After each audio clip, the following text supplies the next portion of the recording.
Morning guys. पिछले video में हम लोग मैक्लॉरिन्स थ्योरम देखे लिए थे। उसके बाद चैप्टर नंबर 2 का ही वो मैक्लॉरिन्स थ्योरम और टेलर्स थ्योरम था। उसी थ्योरम से हम लोग इस चैप्टर 2 को सॉल्व करेंगे, जिसका नाम एक्सपेंसन है।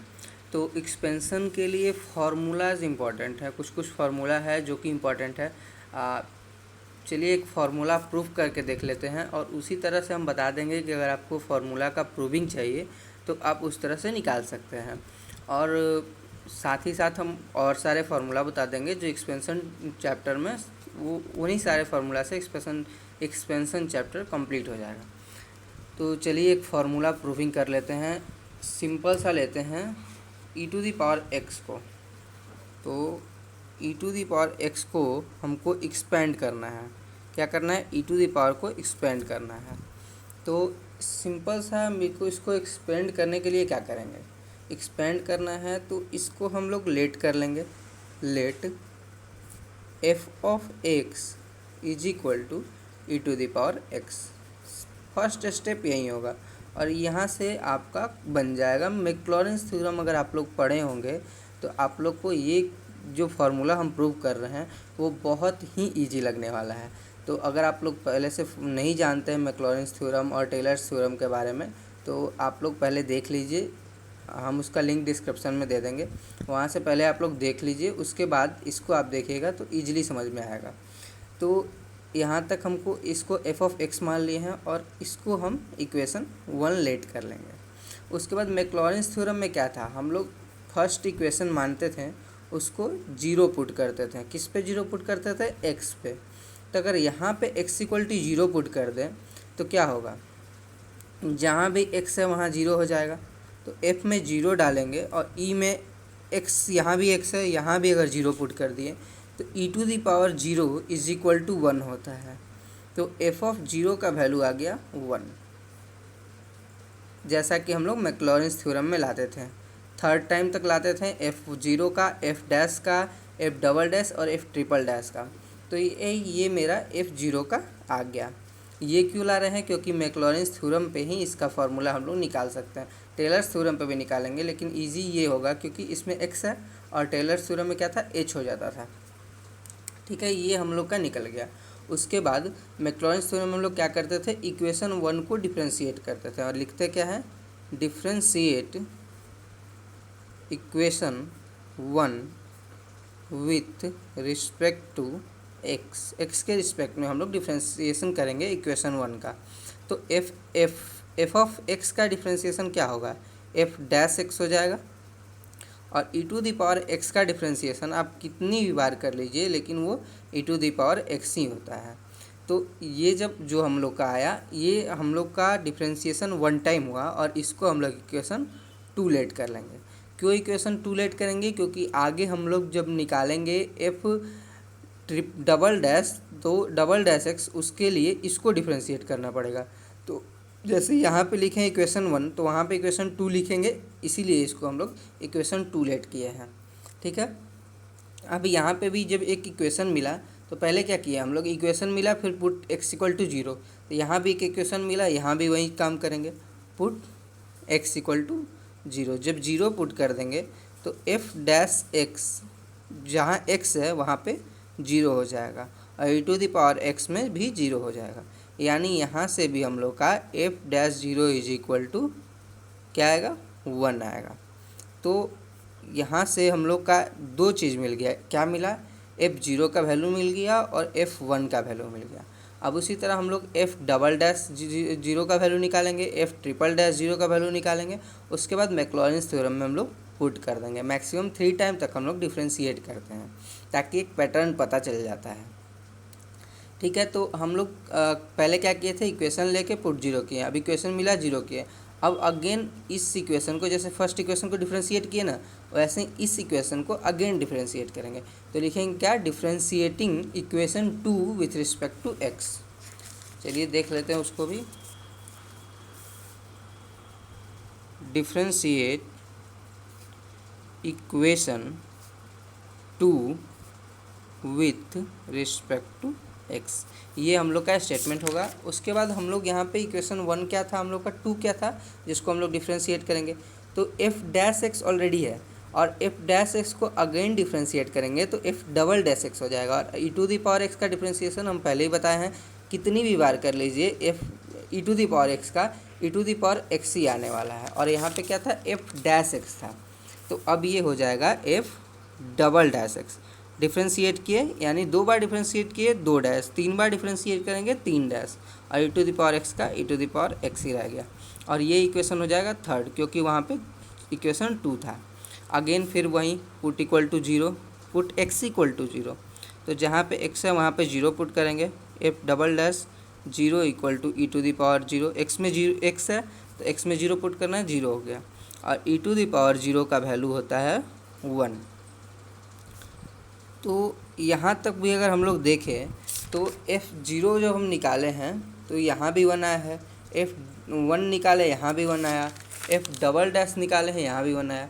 तो यहाँ एक पैटर्न पता चल रहा है कि कितनी बार हम कर रहे हैं उतनी बार 1 आया है, लेकिन फिर भी हम लोग मैक्सिमम थर्ड टाइम्स तक निकालते हैं। तो थर्ड टाइम एक बार और डिफ्रेंशिएट करके देख लेते हैं कि क्या चेंज होगा या फिर सेम आएगा।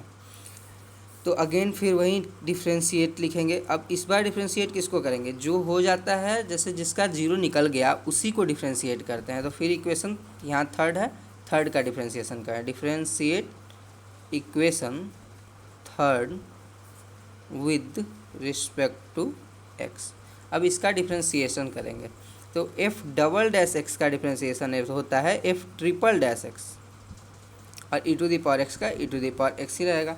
और फिर वही काम पुट x इक्वल टू 0, अब 0 पुट कर देंगे तो f ट्रिपल डैश x जहाँ है वहाँ 0 हो जाएगा, और e to the power x में भी 0 हो जाएगा, यानी f ट्रिपल डैश भी 0 जो आया वो भी आया 1। तो इसका एक पैटर्न पता चला कि हम कितनी भी बार डिफ्रेंशिएट करेंगे ई टू द पावर x को, उसका f0, f dash 0, f triple dash 0, f double dash 0 1 ही आना है। तो उसके बाद हम लोग लास्ट वीडियो में हम आपको बताए थे एक थ्योरम, मैकलॉरेंस थ्योरम, मैकलॉरेंस थ्योरम।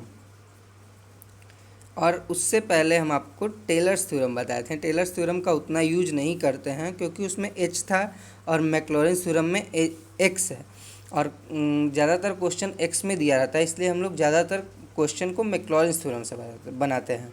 तो मैकलॉरेंस थ्योरम का स्टेटमेंट क्या था, तो अगर आप लोग वहाँ से याद है तो ठीक है, और नहीं याद है तो हम आपको एक बार दिखा देते हैं कि मैकलॉरेंस थ्योरम का स्टेटमेंट क्या होता है, क्या था। तो ये हम लोग मैकलॉरेंस थ्योरम पढ़े थे, उसका स्टेटमेंट ये था, x equal to F0 plus x F1 0 plus ये यहाँ तक था। ऐसे ही आप dot dot dot dot end time तक जाएंगे तो ये आएगा। तो चलिए मैकलॉरेंस थ्योरम का स्टेटमेंट पहले लिख देते हैं, मैकलॉरेंस थ्योरम होता क्या है, ताकि यहाँ से हम लोग पुट करके और e to the power x का एक्सपेंशन का फॉर्मूला ला दें। तो मैकलॉरेंस थ्योरम यही था, f x is equal to, देख लेते हैं क्या था, देखिए एक्स एफ डैश 0 और फैक्टोरियल है,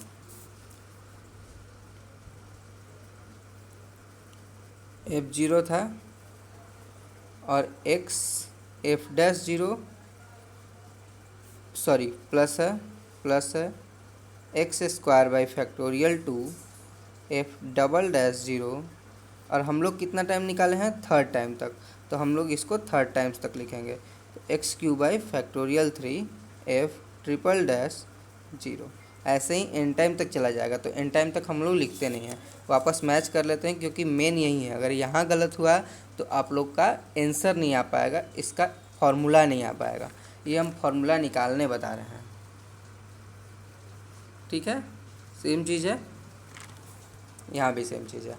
अब क्या है कि हम लोग इसका फॉर्मूला निकाल चुके हैं, देखिए एफ एक्स किसको माने थे। अब ये मैकलॉरेंस थ्योरम तो हो गया, ये थ्योरम का स्टेटमेंट हो गया। अब हम लोग को ई टू दी पावर एक्स का फॉर्मूला निकालना है, तो पहले इसमें हम लोग पुट करेंगे। तो एफ ऑफ एक्स किसको माने थे, शुरू में आइए देखते हैं, शुरू में एफ ऑफ एक्स हम लोग e to the power x को माने थे, यहाँ लिखा हुआ है ना लेट, यानी मतलब माने हैं, ई टू दी पावर एक्स को एफ ऑफ एक्स माने हैं। तो जहाँ एफ ऑफ एक्स है वहाँ हम लोग e to the power x put करेंगे। इसको नेक्स्ट पेज में लिखते हैं, देखिए सॉरी यही लिखते हैं, आप लोग को समझ में आएगा। एफ ऑफ एक्स को यहाँ पे हम लोग e to the power x लिखे हैं और पूछ रहा है अब इक्वल टू हो गया, अब एफ जीरो का वैल्यू कितना है, तो एफ जीरो का भी वैल्यू हम लोग निकाले हैं। एफ जीरो का वैल्यू 1 है, तो यहाँ पे हम लोग एफ जीरो की जगह पे 1 पुट करेंगे, प्लस एक्स रहेगा क्योंकि एक्स का वैल्यू तो हम लोग को नहीं निकाले हैं, और एफ डैश जीरो का वैल्यू हम लोग निकाल चुके हैं। तो एफ डैश जीरो का वैल्यू क्या था, 1 था। ठीक है, यहाँ से आप लोग हम लोग निकाले हैं तो देखिए सबका वैल्यू 1 आया है, बार बार देखने का ज़रूरत नहीं है, जिसका वैल्यू निकाले हैं 1 आया है।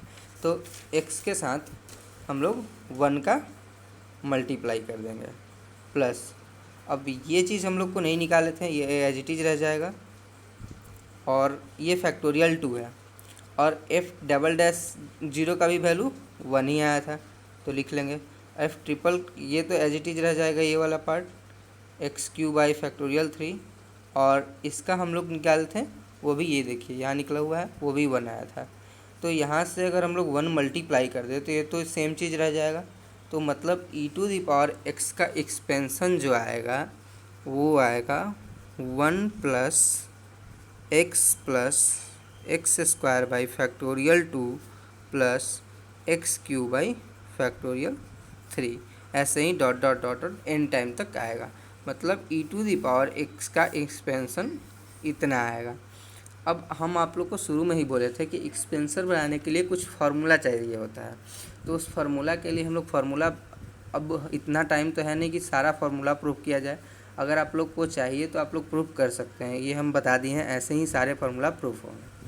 तो चलिए देख लेते हैं कि सारा फार्मूला हम लोग को कहाँ मिलेगा। तो ये हम लोग का बुक है जो कि ऑनर्स सब्सिडियरी दोनों के लिए यूज़ होता है। तो इसमें अगर आप लोग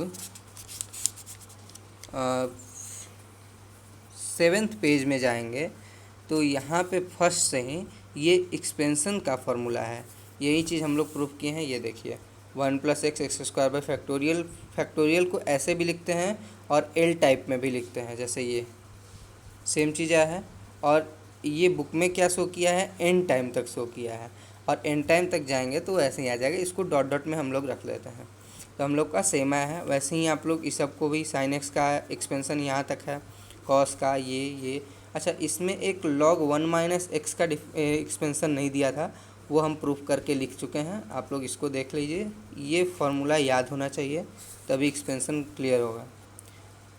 अगर आप लोग के पास बुक है तो ठीक है, नहीं तो आप स्क्रीनशॉट ले लीजिए। और ये यहाँ तक एक्सपेंसन का फार्मूला है, ये सब ही यूज होगा, तब जाके आपका एक्सपेंसन चैप्टर क्लियर होगा। बस इतना फार्मूला है, 10 फार्मूला, और एक हम यहाँ दिए हैं 1 माइनस एक्स का 11, और आप चाहें तो 11 को प्रूफ कर सकते हैं ताकि समझ में आ जाए कैसे आया। वैसे एग्ज़ाम में प्रूविंग नहीं पूछता है, एक प्रूविंग के थ्रू, इस फार्मूला के थ्रू क्वेश्चन पूछता है। तो नेक्स्ट वीडियो में हम लोग एक्सपेंसन का क्वेश्चन करेंगे। Thank you.